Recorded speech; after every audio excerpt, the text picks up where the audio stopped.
dizer um pouco o que achou de ontem para hoje, como é que viu essa programação, né? E ele tivesse um especial espaço para que as pessoas também que não se manifestaram, que não tivessem perguntas, mas pudessem dizer a impressão que tiveram daquilo que nós ouvimos aqui de ontem para hoje. Professor, eu não acompanhei ontem e vou ter que me ausentar, mas no nosso acervo a gente tem um documento sobre um projeto de autorização que houve aqui no início de Brasília. E um dos depoentes desse documento, inclusive foi autuado pela polícia na época, foi o seu Teodoro, mestre de Bumba Boi. Então ele fez dia 9 de novembro 90 anos. Então ele tem um importante, ele é memória viva da história, inclusive dessa história específica da educação de jovens adultos, no início da década de 60. Então eu acho que assim, lá a gente pode achar isso depois e fundamentalmente entrevistá-lo, procurá-lo, já que ele já está com a idade bem avançada. Obrigada, pessoal de Brasília, né? Nando, Larissa, corra atrás. A gente estava com a experiência que a Beth mostrou, lembrando também dos nossos colegas, né, Caneca, do MEB, que nós temos também uma certa urgência, né, de entrevistá-los, de poder registrá-los nesse espaço e ver o material. Caneca, vem para a sua avaliação. Adoro o microfone, né, Maria? Oi? Adoro. Você adora. Não adora, mas vai ter que usar. Eu acho uma maravilha, sinceramente. Queria até parabenizar as duas professoras, Fernando Paris. Muito interessante. Agora, eu tenho muito mais dúvidas, Margarida, com certeza, depois desse seminário nosso.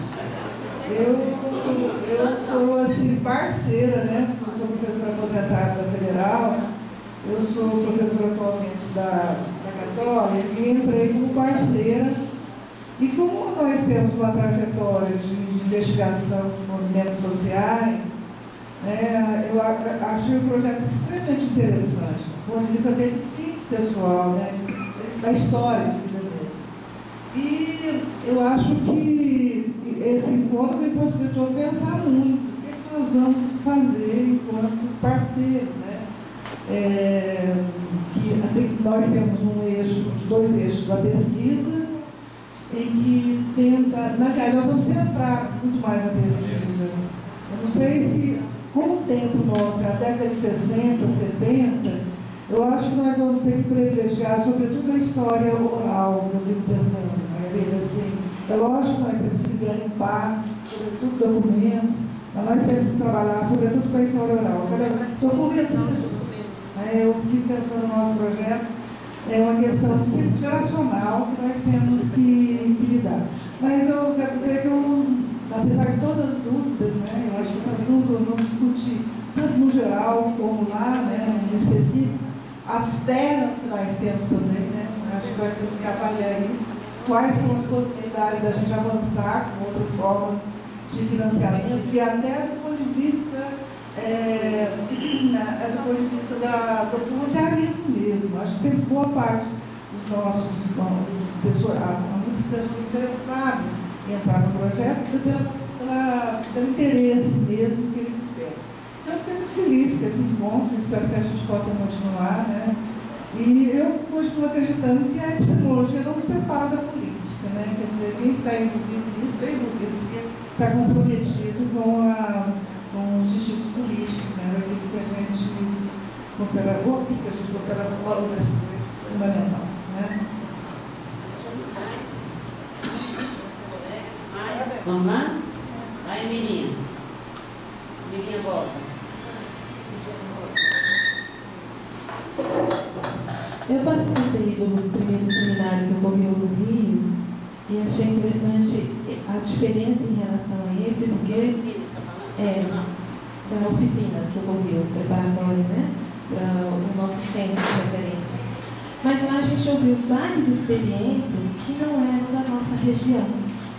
Então, assim, a escolha dessas experiências aponta para nós já caminhadas, né, no seminário, porque aí a gente tem, com quem a gente já pode contar também de trabalho que está sendo desenvolvido. Eu acho que isso é importante para a gente perceber que, quer dizer, Goiás, Mato Grosso do Sul, DF, já estão preocupados há algum tempo com essa perspectiva, né?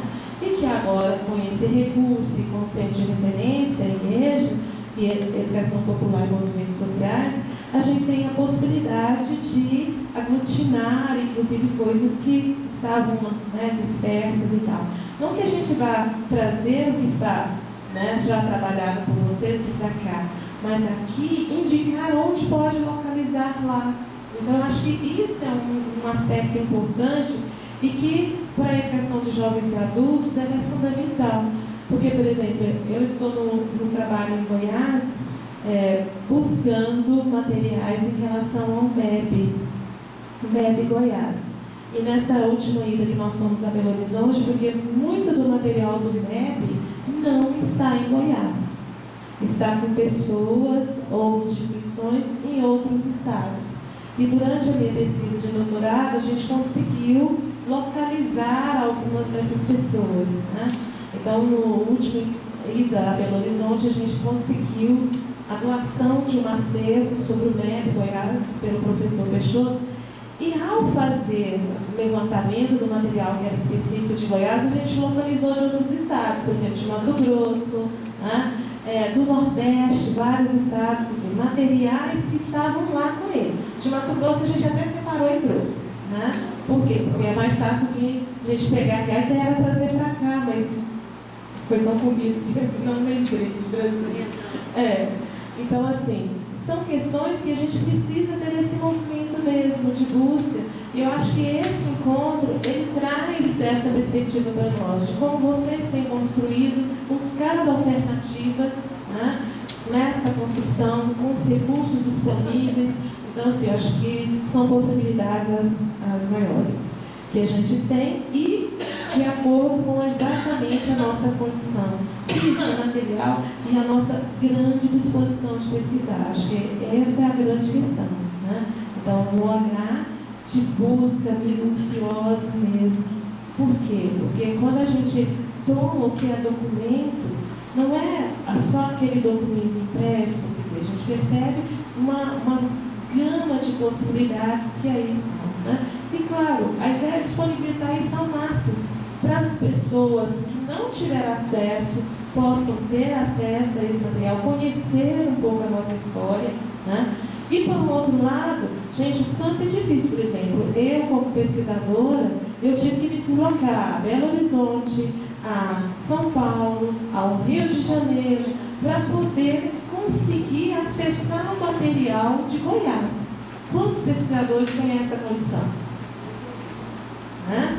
Então, eu acho que a gente vai trazer aí uma possibilidade imensa, aí, uma abertura imensa de pesquisas com esse material que a gente está organizando. Acho que esse é o nosso desejo e a nossa grande possibilidade, realmente.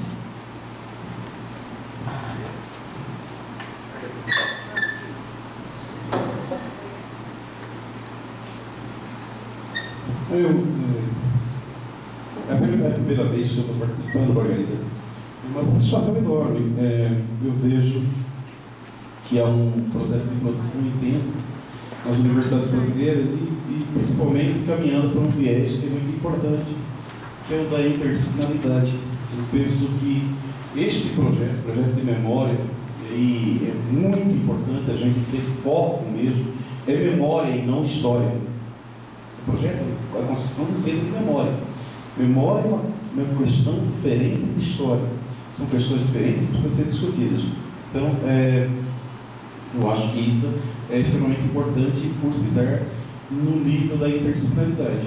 A outra questão é que eu vejo as exposições foram muito interessantes. Nós precisamos escrever sobre isso. Eu penso que aqueles que falaram aqui poderiam trazer um texto já produzido e que depois os detalhes fossem organizados, a gente pudesse publicar isso